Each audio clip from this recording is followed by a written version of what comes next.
یو کس خپله کیسه کوي چې زه یو ځلې بندي شوم او له یو کال زیات بند راباندې وخوت.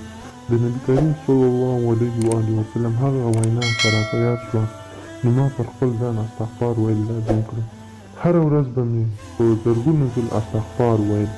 له 2 میاشتو وروسته د زندان مشر راوغوښتم او راته ویې ویل ستا د بند موده پوره شوې او تا ته معافي راغلې.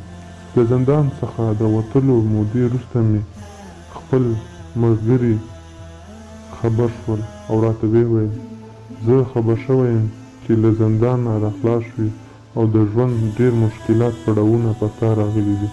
دغه پیسې در واخله او خپل مشکلات یې پرې حل کړه. ما چې پیسې وشمېرلې نو د 50,000 څخه زیاتې وې. زه ډېر زیات خوشحاله شوم او د ژوند ټول ضرورتونه مې پرې پوره کړل.